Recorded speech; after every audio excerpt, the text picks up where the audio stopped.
people are doing well. See, previously આપણે reconciliation of સ્ટેટમેન્ટની અંદર એટલે કે તમારા સેકન્ડ યુનિટની અંદર આપણે ઘણી બધી વસ્તુઓ ડિસ્કસ કરી હતી, જેમાંથી આપણે ઓલમોસ્ટ 2 ઇલસ્ટ્રેશન કરેલા, જેમાં બેઝિક્સ તમને આપેલા હોય, બરાબર. લાઈક ફોર એક્ઝામ્પલ કેવી રીતે, તો કે તમને એક આખું અકાઉન્ટ આપેલું છે, એના ઉપરથી તમે રેકગ્નાઇઝ કરી આ ઇન્ફોર્મેશન અને તમે રિકન્સિલેશન સ્ટેટમેન્ટ સીધે બનાવો છો, બરાબર. દેન તમને સેકન્ડ ઇલસ્ટ્રેશનમાં એવું કરાવડાવેલું કે જેમાં તમારે કોસ્ટ સ્ટેટમેન્ટ અને ફાઇનાન્શિયલ અકાઉન્ટ જે છે એ બંને વસ્તુ બનાવવાની હોય. Then you have to prepare the reconciliation statement. Fine.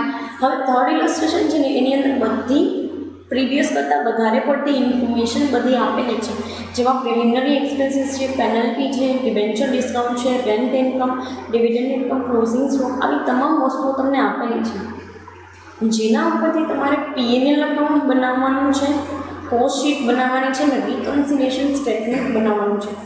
This is the I think one of the longest sum, બરાબર. તમારા પ્રેક્ટિકલ સમ્સ બી ઘણી વખત આવા પૂછાય છે તમને. આવા હોય તો 20 માર્ક્સની અંદર પૂછાય છે. પ્રીવિયસલી જેવું હતું એવો સમ હોય તો 14 ઓર 15 માર્ક્સની અંદર તમને પૂછવામાં આવે છે. Fine. It is completely depend upon the examiner or paper setter. Please એક વસ્તુ તમને કહી દઉં છું કે do not ask to me anything about paper setter. શું કામ? કારણ કે ઘણી વખત કેવું હતું કે પેપર સેટર હોય ને એના ઉપર આધાર રાખે કે એ લોકો કેવી રીતે પૂછવા માંગે છે. હા, એક વસ્તુ તમારે ફિક્સ છે કે ભાઈ યુનિટ છે એમાંથી તમને અથવાના જે ક્વેશ્ચન છે એ પર્ટિક્યુલર એક જ યુનિટમાંથી આવશે, બરાબર. અને એ ફિક્સ છે કે માર્કનું વેઇટેજ તો કાં તો 15 માર્ક્સનો હશે ઓર એલ્સ 20 માર્ક્સનું ઓર એલ્સ 14 માર્ક્સનું. ફાઇન. સો એ બી પર્ટિક્યુલર મેનરની અંદર ફિક્સ છે, અથવા તો 7 અને 8 માર્કનો એક બે 15 માર્કનો, અને એના અથવામાં ફરીને 7 અને 8 માર્ક. ફાઇન. સો પેપર સ્ટાર તો ફિક્સ નથી. It is completely depend upon the paper setter. Fine. Paper setter ઉપર જે છે એ માની લો કે આધાર રાખે છે કે ભાઈ એ લોકો તમને કેવા મેનરની અંદર પૂછવા માંગે છે. Fine. So let us discuss illustration number 3, જેમાં તમને ચાર્મી લિમિટેડના જે કંઈ પણ છે એ ફાઇનાન્શિયલ અકાઉન્ટના ફિગર આપેલા છે. I am telling you it is the figures only, બરાબર. કોઈ વસ્તુને કેમ ટ્રીટ કરવી એ તો પછી આપણે જોવાનું છે કે અહીંયા કેવી રીતે આપણે ટ્રીટમેન્ટ આપશું. લેટ અસ સી કઈ વસ્તુ આપી છે. Opening stock of raw material 29,000, purchase આપેલું છે purchase of raw material 1,87,000, closing stock of raw material 32,000, direct wages paid આપેલા છે 2,80,000 અને આઉટસ્ટેન્ડિંગ છે 18,000, બરાબર. Then comes to factory overheads 1,90,750 rupees. Then comes to admin expenses 1,22,500.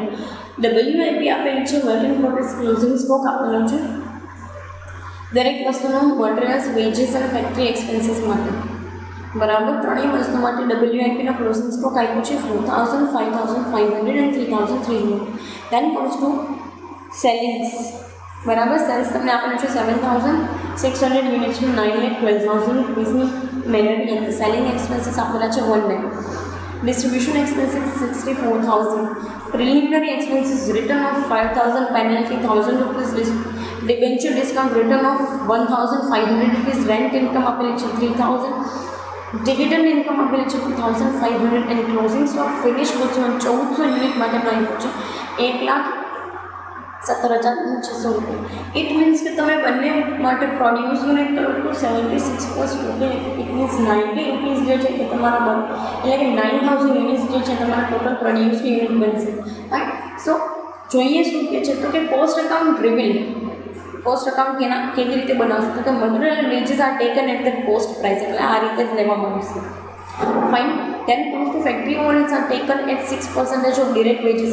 Direct wages જેટલા આપેલા છે ને એના તમારે લેવાના છે કેટલા તો કે 60%. ફાઇન. નેક્સ્ટ તમને કીધું છે એડમિન ઓવરહેડ્સ 12 પર યુનિટ ઓફ પ્રોડક્શન. તો પ્રોડક્શન યુનિટ પહેલાં તો ફાઇન્ડ આઉટ કરવા પડે. 7,600 પ્લસ ક્લોઝિંગ સ્ટોકના જે છે એ 1,400, તો ટોટલ 9,000 પ્રોડ્યુસ કરાય છે, જેમાંથી 7,600 વેચાણ છે અને 1,400 જે છે એ ક્લોઝિંગ સ્ટોકના છે. Fine. So you will be get to understand, બરાબર. તમને આઈડિયા આવી છે. નેક્સ્ટ તમને કીધું છે સેલિંગ ઓવરહેડ્સ 10 પર યુનિટ 16, તો એ તો 16 યુનિટ્સ છે આપણી પાસે 7,600, તો કે હા બરાબર. નેક્સ્ટ તમે કીધું છે distribution overheads are taken at 8% of sales. એટલે આ સેલિંગ માટેના તમને પ્રાઇસ આપેલી છે, બરાબર. સેલ્સ તો કે હા 9,12,000ના 8% જે છે ડિસ્ટ્રીબ્યુશન ઓવરહેડ્સ રહેશે. પ્રિપેર કરવાનું કીધું છે profit and loss account, cost sheet and reconciliation statement account. આવી 3 વસ્તુ તમને પ્રિપેર કરવાની કીધું છે. Let us prepare it.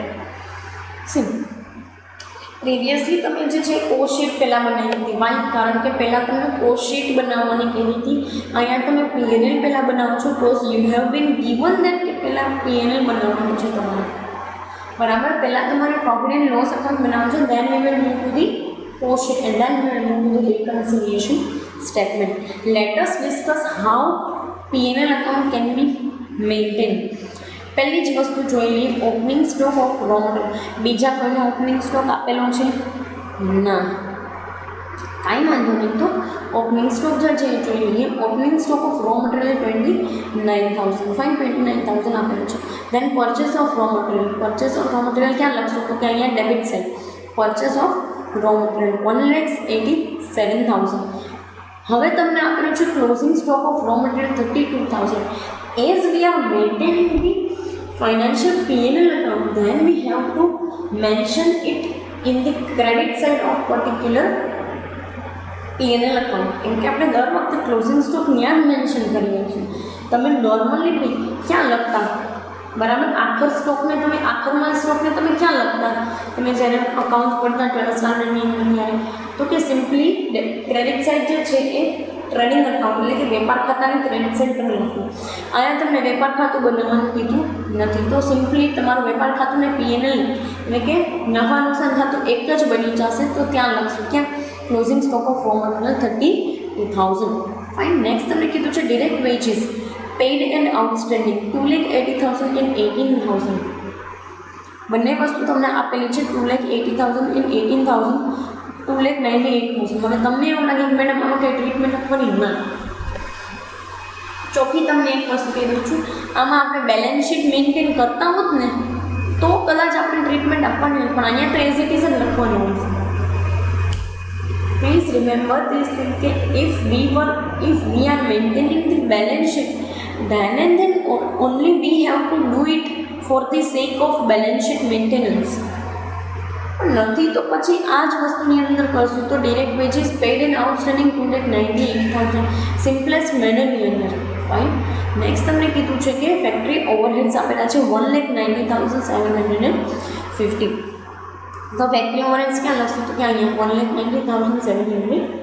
Simply debit side આવી તો કે P&L ને ડેબિટ સાઇડ. હા, એક વસ્તુ તમને કીધું છે કે આપણે ઉપરનો ભાગ ટ્રેડિંગનો રાખશું, નીચેનો P&L.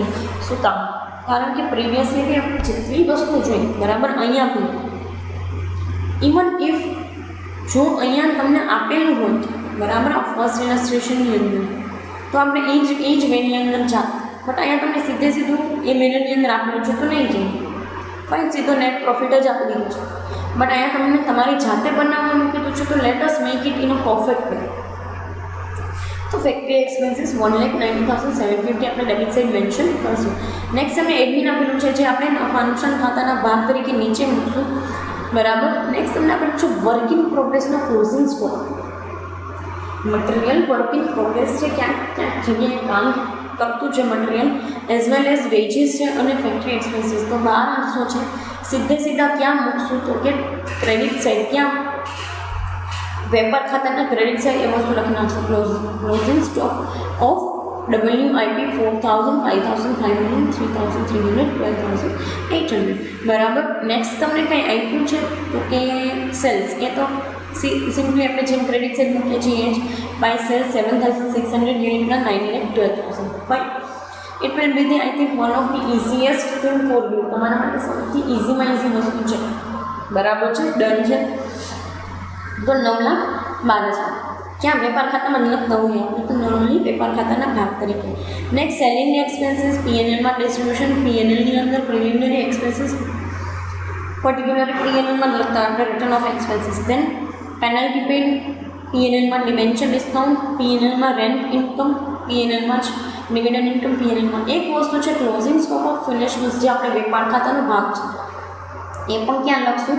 અહીંયા વેપાર ખાતામાં છે તો closing stock of finish goods 1,17,600. બધી વસ્તુનો ટોટલ મારીને એમાંથી એક્સપેન્સીસ માઇનસ કરો તો ગ્રોસ પ્રોફિટ તમને મળશે 3,69,650 rupees.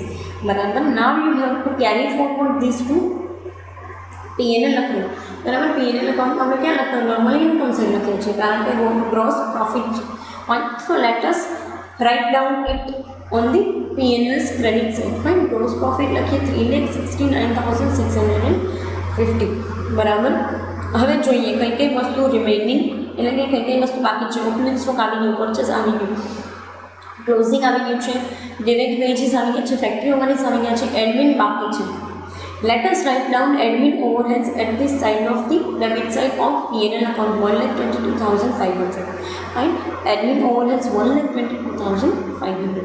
Then comes to WIP આવી ગયું છે, સેલ્સ એ પણ આવી ગયું છે, સેલિંગ એક્સપેન્સીસ બાકી છે 1 લાખ રૂપીસના જે અલ્ટિમેટલી આપણા P&Lનો એક ભાગ છે. બરાબર. તો P&L અકાઉન્ટની અંદર ક્યાં લખીએ આપણે તો કે simply debit side as it is the part of the expenses. કેટલા આપેલા છે 1 lakh. Let us write down selling overheads 1 lakh rupees. Then તમને આપેલા છે ડિસ્ટ્રીબ્યુશન એક્સપેન્સીસ 64,000. એ પણ ક્યાં જશે? P&Lના ડેબિટ સાઇડ તો 64,000. દેન તમને પ્રિલિમિનરી એક્સપેન્સીસ આપ્યા છે. Preliminary expenses return of 5,000. 5,000 જે છે એ પ્રિલિમિનરી એક્સપેન્સીસ ક્યાં લખવાના હોય? P&Lના ડેબિટ સાઇડ તો 5,000 એના expenses. Debenture discount return of penalty paid. Penalty paid આપી છે 1,000. એ પણ ક્યાં લખશું તો કે સિમ્પલી અહીંયા છે. બરાબર. કઈ જગ્યાએ તો કે ડેબિટ સાઇડ પેનલ્ટી પેડ 1,000 રૂપિયા. દેન આપ્યું છે ડિબેન્ચર ડિસ્કાઉન્ટ રિટર્ન ઓફ 1,500 રૂપિયા. એ પણ ક્યાં લખશું તો કે simply debit side of P&L account debenture discount return of 1,500. નાવ તમને 2 ટાઈપ્સ ઇન્કમ આપેલી છે, rent income and dividend income. બંને ઇન્કમ P&Lના ક્રેડિટ સાઇડે જવી જોઈએ. સી ઇન્કમ આપેલી છે ને તમે ફાઇનાન્શિયલ અકાઉન્ટ બનાવો છો તો આ કોમન સેન્સની વસ્તુ છે કે rent received, rent income, rent interest received, બરાબર, discount received, dividend received, these are the income. And income ક્યાં જાય તો P&Lના ક્રેડિટ સાઇડ. તો ગ્રોસ પ્રોફિટ તો ત્યાં હતો જ. રેન્ટ ઇન્કમ મૂકો 3,000 રૂપીસ અને ડિવિડન્ડ ઇન્કમ તમને આપી છે 2,500. તો એમ ત્રણેય વસ્તુનો ટોટલ માનો છો અને એમાંથી આ તમામ એક્સપેન્સીસ બાદ કરો છો. Then you will have some net profit. કેટલું હતું કે 81,150. આ તમારું નેટ પ્રોફિટ બન્યું છે after deducting out all the expenses of P&L account. See why I am telling you to maintain these kind of things તો કે તમે છે ને બાયફર્કેટ કરી શકો કે અહીંયા તમને ગ્રોસ પ્રોફિટ મળે છે ને એને કેરી ફોરવર્ડ કરીને અહીંયા તમને નેટ પ્રોફિટ મળે છે. સો તમને આઈડિયા આવી જાય કે તમારે નેટ પ્રોફિટ પર જ કામકાજ કરવાનું છે. Whenever you will be making the reconciliation statement બનાવશો then you will need this net profit. Fine. So next બનાવીએ તમારું પર્ટિક્યુલરલી પ્રિપેર કરવાનું કીધું છે તમને કોસ્ટ શીટ. કોસ્ટ શીટને બનાવીએ જોઈએ કેવી રીતે કોસ્ટ શીટ બની શકે છે. ફાઇન. બહુ એટલે બહુ તમારે એક વસ્તુને ધ્યાનમાં રાખીને બનાવવાની છે કે તમે આ વસ્તુ જે છે એ પર્ટિક્યુલર અમુક મેનરની અંદર બનાવો છો. ફાઇન. જોઈએ કેવી રીતે તમારી કોસ્ટ શીટ બને છે. અહીંયા કોસ્ટ શીટ બનાવવા માટે પહેલાં તમારે બંને વસ્તુ જોશે, unit produce as well as unit sold. બરાબર. Because it is the only thing you need. તો જોઈ લઈએ કઈ કઈ વસ્તુ આપણી પાસે છે તો કે યુનિટ સોલ્ડ છે તો કે હા, ક્લોઝિંગ સ્ટોક છે તો કે હા, બંને ઉપરથી યુનિટ પ્રોડ્યુસ મળી શકે તો કે હા. તો જુઓ અહીંયા છે ને તમને નોટ તરીકે યુનિટ પ્રોડ્યુસ બી આપેલું છે 7,600 પ્લસ 1,400 તો 9,000. એ વસ્તુ તો આપણે પ્રિવિયસલી જ્યારે આપણે આ સમ સ્ટાર્ટ કર્યો બરાબર ત્યારે પણ આપણે એ વસ્તુ ડિસ્કસ કરી લીધી હતી. બરાબર. Now we are making this statement. Cost sheet બનાવીએ છીએ. જોઈએ ફર્સ્ટ તમને આપેલું છે opening stock of raw material. Let us write down the opening stock of raw materials. બરાબર 29,000. દેન તમને આપેલું છે purchase of raw material 1,87,000. Let us add it. બરાબર. કારણ કે હંમેશા આપણે આ જ રીતે કરીએ છીએ ઓપનિંગની અંદર પરચેસને add plus add purchase of raw material 1,87,000. બરાબર 2,16,000. નાવ લેટ અસ સી કંઈ ક્લોઝિંગ સ્ટોક કે WIP આપેલું છે તો કે હા closing stock of raw material છે 32,000, બરાબર. તો 32,000 એમાંથી માઇનસ કરી નથી. હવે કંઈ બીજી વસ્તુ ક્લોઝિંગ સ્ટોકના પાર્ટ તરીકે આપી છે મટીરિયલમાં, તો કે હા વર્ક ઇન પ્રોગ્રેસનો ક્લોઝિંગ સ્ટોક આપ્યો છે મટીરિયલમાં 4,000, બરાબર. તો એ 4,000 પણ માઇનસ કરી દઈએ તો 36,000 માઇનસ કરતાં you will be gate sum raw material used 1,80,000, બરાબર. જે આના કરતાં ડિફર જ આવશે. ફાઇન. એક વસ્તુ તમને ચોખ્ખે ચોખ્ખું કહ્યું કે તમારે આમાં હેડ અકોર્ડિંગ ટુ જવાનું થશે. It means you have to consider every head કે રો મટીરિયલ છે તો આમાંથી દરેક વસ્તુ રો મટીરિયલને લગતી તમારે ગોતવી પડશે. આમાંથી વેજીસ છે તો દરેક વસ્તુ વેજીસને રિલેટેડ તમારે ગોતવાની છે, એ તમને આપેલી નહીં હોય. Fine. So please focus on two that part and go according to it. C cost statement છે ને it will B સમહાઉ hectic task, કારણ કે તેમાં તમારે બધી વસ્તુ ગોતવી પડશે. જ્યારે આ વસ્તુ તો તમારે સીધે સીધી લઈને મૂકવાની છે. તમે પ્રિવિયસલી કેમ બનાવતા નફા નુકસાન ખાતું ને વેપાર ખાતું, એ જ મેનરની વસ્તુ છે.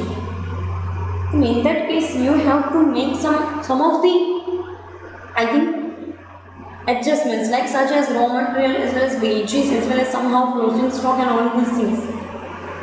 So expenses નથી લેવાના. Fine. So let us discuss it. અહીંયા તમને રો મટીરિયલ મળી ગયું છે, ડિરેક્ટ વેજીસને એની અંદર એડ કરવાના છે. ડિરેક્ટ વેજીસ 2,98,000 ટોટલ આપેલું છે, તો કે હા 2,98,000 આઉટર કોલમની અંદર જે છે એ વિથ ધી ટ્રીટમેન્ટ છે. તો કાંઈ એમાં તમારે ચેન્જીસ કરવાના છે ને કોઈ અલ્ટરેશન છે નહીં. ફાઇન. તો 2,98,000 જે છે એ તમારે ઓલરેડી જે આપેલા છે લખી નાખવાના છે. હવે WIP કાંઈ આપ્યું છે તો કે હા જોઈએ વેજીસના ટર્મ્સમાં, તો કે હા વેજીસનો ક્લોઝિંગ સ્ટોક આપેલો છે 5,500, બરાબર. એ તમારે સિમ્પલી માઇનસ કરવાનું છે, જેમ નોર્મલી આપણે ક્લોઝિંગ સ્ટોક માઇનસ કરતા હોય એ રીતે. 2,98,000 minus 5,500, તો 2,92,500 જે છે it will be your particularly wages whole amount, બરાબર. આ વસ્તુ અને રો મટીરિયલ યુઝ એટલે કે 1,80,000 બંનેને તમારે એડ કરો છો, then you will be able to get the prime cost, બરાબર. 4,72,500 આ તમારી પ્રાઇમ કોસ્ટ બનશે. Now we have to focus on to the additional information, કારણ કે આના ઉપરથી આપણે નહીં બને કોસ્ટ સ્ટેટમેન્ટ. તો કોસ્ટ સ્ટેટમેન્ટ શેના ઉપરથી બનશે તો કે આના ઉપરથી. Fine. So let us see કે કેવી રીતે જે છે એ આપણે કરી શકીએ છીએ. મટીરિયલ એન્ડ વેજીસ તો એમને જ લેવાના હતા, બરાબર. તો એમને લઈ લીધા. ના ફેક્ટરી ઓવરહેડ્સ માટે તમને હવાલો આપેલો છે શું તો કે ભાઈ factory overheads are taken at 60% of direct wages. તો ડિરેક્ટ વેજીસ તમને અહીંયા 2,98,000 હતા પણ આ લેવાના નથી, cause we have given already treatment. અહીંયા ટ્રીટમેન્ટ આપીને એના અકોર્ડિંગ જશું. તો 2,92,500, કારણ કે એ જે છે એ ફાઇનાન્શિયલ અકાઉન્ટની ઇન્ફોર્મેશન હતી. જ્યારે તમારે આની અંદર ઇન્ફોર્મેશન જે છે એ શેની લેવાની હોય કોસ્ટની. જો એ વસ્તુ ખાસ યાદ રાખજો કે એ ઇન્ફોર્મેશન ફાઇનાન્શિયલ અકાઉન્ટની હતી, આ કોસ્ટની છે તો એના અકોર્ડિંગ ટુ તમારે લેવાની. સો તમારે 2,98,000 નથી લેવાના, 2,92,500 એના 60% તમારે કરવાના છે. That will be the 1,75,500. 6,48,000 તમને જે છે એ વર્ક કોસ્ટ મળે છે. નાઉ લેટ અસ સી કે એડમિન માટે શું કીધું છે. એડમિન ઓવરહેડ્સ આર 12 પર યુનિટ ઓફ ધી પ્રોડક્શન. તો યુનિટ પ્રોડક્શન કેટલું આપેલું છે તમને 9,000. તો 9,000 ગુણ્યા સિમ્પલી 12 રૂપીસ કરી નાખવાના છે. યુનિટ પ્રોડ્યુસર તમારે કરવાના છે. તો 9,000 ગુણ્યા 12 યુનિટ્સ, ફાઇન. તો 1,08,000 સિમ્પલી તમને મળી ગયા છે. બંનેનું ટોટલ મારશો તો it will be the 7,56,000 less closing stock. Now you have to do the closing stock amount, બરાબર. જોઈ લઈએ કેવી રીતે કરી શકાય છે. ક્લોઝિંગ સ્ટોક અહીંયા તમને આપેલું છે તો કે જોઈ લઈએ. હા 1,17,600 રૂપિયા તમને ક્લોઝિંગ સ્ટોક આપ્યા છે. બટ શું એ વસ્તુ તમારા ક્લોઝિંગ સ્ટોકની અંદર આવશે તો કે ના. સિમ્પલેસ્ટ મેનરની અંદર ક્લોઝિંગ સ્ટોક જે છે એને તમારે આટલો લેવો હોય તો તમારે એને સિમ્પલી જે છે એ સિમ્પલી એ મેનરની અંદર તમારે ડિવાઈડ કરી દેવું પડે. જોઈએ. હવે સી તમને ક્વેશ્ચન થાય કે મેડમ આપણે ક્લોઝિંગ સ્ટોક જે છે એ આની અંદર આપણને 1,17,600 રૂપિયા આપ્યા, તો આપણે કેવી રીતે કરવું કે ભાઈ એની પર યુનિટ જે છે એ ફાઇન્ડ આઉટ કેવી રીતે કરવી આપણે એની cost. See let me tell you one thing, અહીંયા આપણને પ્રોડક્શન કોસ્ટ મળી છે અથવા તો કોસ્ટ ઓફ પ્રોડક્શન મળ્યા છે બરાબર. તો એને ગુણ્યા 1400 unit divided by 9,000, then your closing stock will be this. હવે તમને એક ક્વેશ્ચન થાય કે મેડમ કેમ ક્લોઝિંગ સ્ટોકમાં આપણે આ ન લીધું અને આને ડિવાઇડેડ બાય 9,000 ન કર્યા? તો એ જ કર્યું ને આપણે, સેમ એ જ મેનરની અંદર કર્યું કે આપણે ટોટલ જે મટીરિયલ, કારણ કે આવી રીતે શું કામ કરવું પડે, late me tell you one thing. C આવી રીતે શું કામ કરવું પડે, કારણ કે આપણી પાસે અત્યારે પર યુનિટ અવેલેબલ નથી. પર યુનિટ જો હોત ને તો 1400 ગુણ્યા સીધા પર યુનિટ કરી નાખો તો મળી જાત પ્રીવિયસની જેમ કરતા એમ, પણ પર યુનિટ છે નહીં. તો હવે કેવું, તો કે 7,56,000 બરાબર ઇન્ટુ 1,400 ડિવાઇડેડ બાય 9,000. સિમ્પલી તમને એ મેનરની અંદર વસ્તુ જે છે રિસીવ થઈ જાય. તો કે હા બરાબર. સી તમારે આવું કરવાની જરૂર પડશે, કારણ કે તમારી પાસે અહીંયા પર યુનિટના નામે કંઈ અવેલેબલ નહીં હોય ને ત્યારે. Fine. So 7,56,000 into 1,400 closing stock unit divided by total production unit, then you will be able to get 1,17,600. તો કે હા fine. So this is the thing. Next તમને આ વસ્તુ બાદ કરો છો તો તમને મળે છે અહીંયા cost of production of good sold, COGS મળી જાય 6,38,400, 6,38,400 બરાબર. નાવ લેટ અસ સી કે સેલિંગ ઓવરહેડ્સના પાર્ટ તરીકે તમને શું આપેલું છે તો જોઈએ. તો કે સેલિંગ ઓવરહેડ્સ એટ 10% પર યુનિટ સોલ્ડ. યુનિટ સોલ્ડ કેટલા છે તો કે અહીંયા જો 7,600 છે. અહીંયા પણ જોઈ લઈએ રકમમાં તો કે 7,600 છે. તો કે હા મેડમ. નાવ જોઈએ કેવી રીતે થાય તો કે 7,600 into 10 તો 76,000 બરાબર. ડિસ્ટ્રીબ્યુશન ઓવરહેડ્સ માટે જોઈ લઈએ કે કેવી રીતે થાય છે. તો આ છે ડિસ્ટ્રીબ્યુશન ઓવરહેડ્સ. કેટલા તો કે તમને 8% આપ્યા છે સેલ્સના. સેલ્સના 8% તમને ડિસ્ટ્રીબ્યુશન ઓવરહેડ્સ આપ્યા છે. સેલ્સ કેટલું છે તો કે 9,12,000.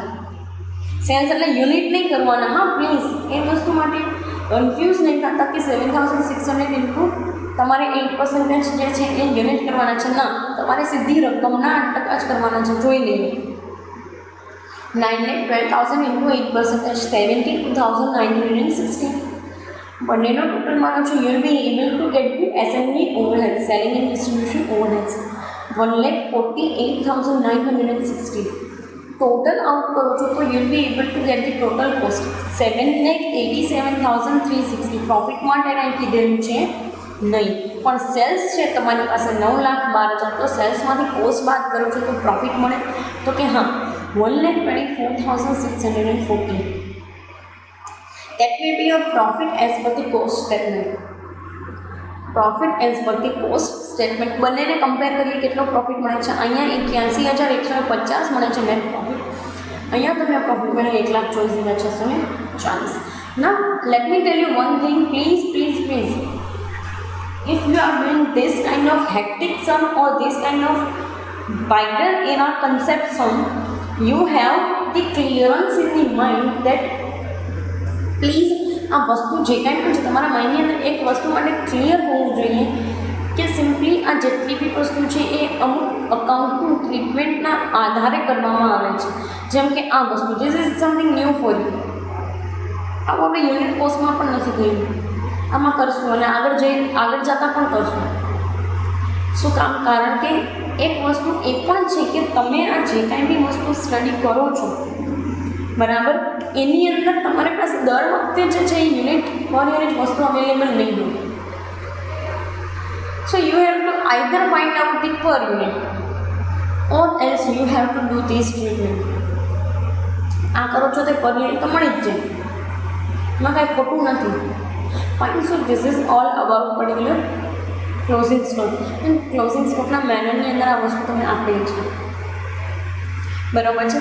સો this is the thing cost of production of good sold બરાબર. અહીંયા તમને મળ્યું અને એમાં એડ કરો છો તો હવે C let me tell you one more thing કે ઘણી વખત તમને આવું યુનિટ જે કાંઈ પણ છે ટોટલ પ્રોડક્શન પણ ના આપેલું હોય, આઈધર જે છે એ તમારી પાસે ક્લોઝિંગ સ્ટોક અવેલેબલ ના હોય અને પ્રોડક્શન છે, so it is your duty to find out all those missing items. And after finding out these missing items, you will be able to recognize all these things, and then you can make this statement. હવે જ્યારે તમને આવી રીતની information આપેલી છે અને એમાં તમે ક્યાંય કન્ફ્યુઝ આવો છો તો it will be your responsibility કે તમારે ફરી પાછું એ વસ્તુ પર વિચારો. જેમ કે 12% પર યુનિટ પ્રોડક્શનના કીધા છે, 10% સોરી 12 રૂપિયા જે છે પ્રોડક્શનના અને 10 જે છે એ સોલ્ડના. તો આપણને ખબર તો હોવી જોઈએ ને કે સોલ યુનિટનું શું છે અને પર યુનિટ જે છે પ્રોડક્શન શું છે. ફાઇન. સો એ અકોર્ડિંગ ટુ તમારે જવાનું છે. Now let us make the reconciliation statement. Profit as per cost account. How much is the profit as per cost account? 1,24,640. 1,24,640 છે એ તમારો પ્રોફિટ એઝ પર કોસ્ટ છે. ફાઇન. હવે આઇટમ્સ જોતા જઈએ પહેલેથી. આઇટમ્સ જોવી હોય ને તો આમાં અને આમાં જે છે ને એ બંને વસ્તુ જે છે એના ઉપર આપણે ફોકસ કરશું.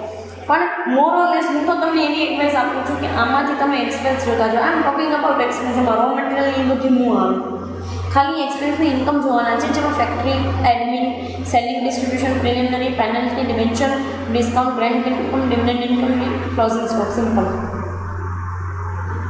Fine. Let us discuss how it can be treated. આમાં એક વસ્તુ એવી છે કે તમારે એક્સપેન્સીસ જ જોવાના છે અને એ અકોર્ડિંગ ટ્રીટમેન્ટ આપવાની છે. ફાઇન. જો તમે ક્લોઝિંગ સ્ટોકની ટ્રીટમેન્ટ આ બધી વસ્તુની અંદર આપી દીધેલી છે તો તમારે આપવાની રહેશે નહીં. એટલે નોર્મલી રિકન્સિલેશનની અંદર ઘણી વખત ક્લોઝિંગની ટ્રીટમેન્ટ એ આપવાની નહીં. કેટલો closing stock under absorb over absorb થયો છે એ અકોર્ડિંગલી તમારે ટ્રીટમેન્ટ આપવાની છે. Fine. So let us C. પહેલી વસ્તુ એક તમને એ કહી દઉં કે બંને સ્ટેટમેન્ટની અંદર અહીંયા છે ને સિમ્પલ 29,000 ને 29,000 છે, 1,87,000 છે ને 1,87,000 છે. સાથે ક્યાંય ટ્રીટમેન્ટ નહીં આપવી. અધરવાઇઝ એબ્ઝોર્પ્શન જે છે એના અકોર્ડિંગ ટુ ટ્રીટમેન્ટ આપવાની. ઓવર એબ્ઝોર્પ્શન ઓર અંડર એબ્ઝોર્પ્શન એના અકોર્ડિંગ ટુ તમારે ઓપનિંગ અને ક્લોઝિંગની ટ્રીટમેન્ટ આપવાની છે. ફાઇન. સો આમાં તો બધી વસ્તુ સેમ જ છે. અહીંયા 1,17,600 છે ને અહીંયા જે કંઈ પણ છે એ 1,17,600 છે. તો હવે આપણે તો ઓપનિંગ ક્લોઝિંગનું કંઈ વિચારશું નહીં, નહીં તો નોર્મલી એની ટ્રીટમેન્ટ હોય. ફાઇન. પ્રીવિયસલી બી સેમ હતો એટલે ટ્રીટમેન્ટ નથી આપેલી. જો સેમ ના હોય તો તમારે ટ્રીટમેન્ટ આપવી પડે. Now let us start from the factory overheads. આમાં તમને આપ્યા છે 1,90,750 એટલે જોઈ લઈએ તો ફાઇન. ફેક્ટરી ઓવરહેડ્સના 1,90,750 બને છે. જ્યારે આપણે કોસ્ટના જોઈએ તો બને છે 1,75,500. બરાબર. તો કોના વધારે છે તો કે ફેક્ટરી ઓવરહેડ્સ જે છે આપણી માની લો કે બુકની અંદર ઓછા છે, એટલે કે કોસ્ટ બુકની અંદર ઓછા છે. Then deduct the difference. તો શું કરશું તો કે ભાઈ 1,90,750 છે એમાંથી આપણે સિમ્પલ 1,75,500 જે છે ને એ બાદ કરીશું. અહીંયા આ 1,90,750 એમાંથી 1,75,500 જે છે એ માઇનસ કરશું. તો ડિડક્ટ ધી ડિફરન્સ. તો લેસના હેડની અંદર ભલે તમે આવી રીતે ન લખો ને તોય ચાલે. ભલે ને પહેલાં તમે ફેક્ટરી ઓવરહેડ્સ લખો એમાં લખી નાખવાનું factory overheads on under recovered 1,90,750માંથી 1,78,800 જે છે એ બાદ કરશો. ફાઇન. સિમ્પલેસ્ટ મેનરની અંદર જે છે તમને આપેલા છે. બરાબર. તો એવીની અંદર તમારે જવાનું છે. ના જોઈ લઈએ. હા. See what ever you are watching here. બરાબર. તમે આ જે કાંઈ બી વસ્તુ જુઓ છો સિમ્પલ એક વસ્તુ તમને કહી દઉં છું કે ભાઈ એ વસ્તુ અહીંયા પ્રિન્ટિંગ મિસ્ટેક છે. It is not 1,78,800. It is simply જે છે એ 1,75,500 છે. બરાબર. તો આ જે કાંઈ પણ પ્રિન્ટિંગ મિસ્ટેક છે અવોઇડ ઇટ. 11,950 પહોંચ આવશે જો તમે એમાંથી આ વસ્તુ બાદ કરશો તો. બરાબર છે. So do not go for it. Fine. So let us see કેવી રીતે તમને કહે છે અને કહેવા માંગે છે. ફાઇન. જોઈ લઈએ શું તો કે એડમિન ઓવરહેડ્સ હું કેવી રીતે આપું છું તો કે 1,22,500.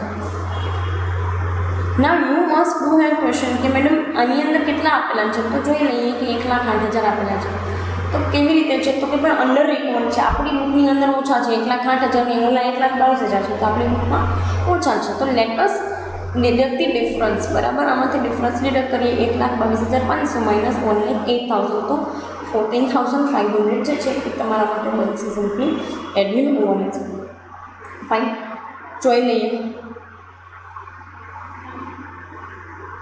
હા, C you have to give the treatment, બરાબર. એક વસ્તુ જે છે એ ફેક્ટરી ઓવરહેડ્સની અંદર તમારે ટ્રીટમેન્ટ આપી છે કે 3,300 જે છે એ આની અંદર સિમ્પલેસ્ટ મેનરની અંદર શું કર્યા છે, તો કે એડ કરી દીધા છે 1,75,500. That's why here the 1,78,800. Fine, અને એમાંથી તમે બાદ કરશો તો 11,950, બરાબર છે. Let us C the selling and distribution overheads. કેવી રીતે છે સેલિંગ એન્ડ ડિસ્ટ્રીબ્યુશનમાં સેપરેટલી ટ્રીટ નથી કરેલા, સાથે ટ્રીટ કરેલા છે. તો 1,00,000 જે છે એને પ્લસ 64,000, બરાબર. અને અહીંયા બી બંનેનો ટોટલ 1,48,960. તો આમાં બી અંડર રિકવરી છે. જોઈ લઈએ 1,00,000 માઇનસ 76,000 કેવી રીતે છે, તો કે 1,00,000માંથી 74,000 બાદ કરો છો. સિમ્પલી અહીંયા તમને 76,000 છે ને અહીંયા 1,00,000 છે.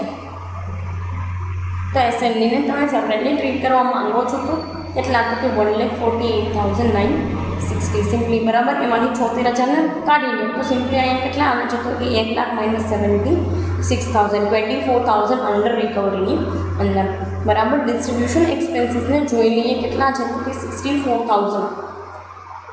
અહીંયા કેટલા પડે છે આપણને, તો કે 72,960, બરાબર. તો 64,000 અને 72 તો આપણી બુકની અંદર વધારે છે, તો કે હા. તો simply add the difference when expenses are more then add the difference. 64,000 એટલે 8,960 તમારે એડ કરવાના રહેશે એડિંગ સાઇડની અંદર. Fine, now let us see other things. Other information એ તમારે મૂકવાની હોય છે. નોર્મલી રિકન્સિલિએશન સ્ટેટમેન્ટની અંદર અધર ઇન્ફોર્મેશન બી તમારે મૂકવાની હોય છે. ફાઇન, જોઈ લઈએ કેવી રીતે છે. C preliminary expenses return of તમને આપેલા છે 5,000. ફાઇન, તો પ્રિલિમિનરી એક્સપેન્સીસ જે છે શું છે, તો કે આપણા અકાઉન્ટની અંદર એક્સપેન્સીસ ઓછા છે કોસ્ટમાં, તો કે હા. દેન ડિડક્ટ ધી ડિફરન્સ કેટલા, તો કે અહીંયા 5,000 preliminary expenses return of 5,000 rupees. Then let us move on the next. શું કહે છે, તો કે પેનલ્ટી પેડ. આમાં પણ એક્સપેન્સીસ ઓછા છે, તો કે હા. એક્સપેન્સીસ ડિડક્ટ કરી નાખો કેટલા, તો કે 1,000 રૂપિયા. દેન તમને આપેલું છે ડિબેન્ચર ડિસ્કાઉન્ટ રિટર્ન ઓફ 1,500 રૂપિયા. એક્સપેન્સીસ ઓછા છે, દેન ડિડક્ટ ધી ડિફરન્સ 1,500 રૂપિયા. નાવ let us move on the other items. Rent income. Income ઓછી છે, તો કે 3,000, તો કે હા. ઇન્કમ ઓછી હોય તો એડ ધી ડિફરન્સ, તો રેન્ટ ઇન્કમ એડ કરી દઈશું. દેન તમને ડિવિડન્ડ ઇન્કમ આપેલી છે 2,500 રૂપિયા. Then we will add the dividend income 2,500. આ હતો 1,24,640 આપણો પ્રોફિટ. ક્યાં આપણને અહીંયા મળેલો. આઇટમ બધી એડ કરી નાખો. એમાંથી તમને જે એડ કર્યા પછી મળે છે 1,39,100. એમાંથી આ બધું વસ્તુ ડિડક્ટ કરી નાખો. then you will be able to get the net profit as per financial account. 81,150 જે છે એ ફાઇનાન્શિયલ અકાઉન્ટ જે છે એનો તમને પ્રોફિટ રિસીવ થયો. ફાઇન, જે અહીંયા આવતો હતો, બરાબર છે 81,150. ફાઇન, હવે સી ફર્ધર ડિસ્કશન એ વસ્તુ માટે કરવાનું છે કે નેક્સ્ટ સમ જે છે આપણે કરવાના છે. This will be the particular sum just like this, but એમાં તમારે મેમોરેન્ડમ રિકન્સિલિએશન સ્ટેટમેન્ટ જે છે એ બનાવવાનું છે. ફાઇન, અત્યારે આપણે આ જેટલા પણ ઇલસ્ટ્રેશન્સ જોયા અને ઇલસ્ટ્રેશન ડિસ્કસ કર્યા એ તમામ વસ્તુની અંદર તમને જે છે ને એ ઇન્કમ, એક્સપેન્સીસ અને અધર જે છે એ ઇન્ફોર્મેશન વધારે પડતી આપેલી હતી, બરાબર. ચાચી જે છે એ વેનિયન આપેલી હતી, જેમાં તમારે દરેક વસ્તુનું બાયફિકેશન કરવાનું છે. અને એ કર્યા પછી તમને બંને વસ્તુનો પ્રોફિટ મળે છે. પ્રોફિટની અંદર બી તમે જ્યારે કમ્પેરિઝન કરો છો, you have to give the particular effect of this things.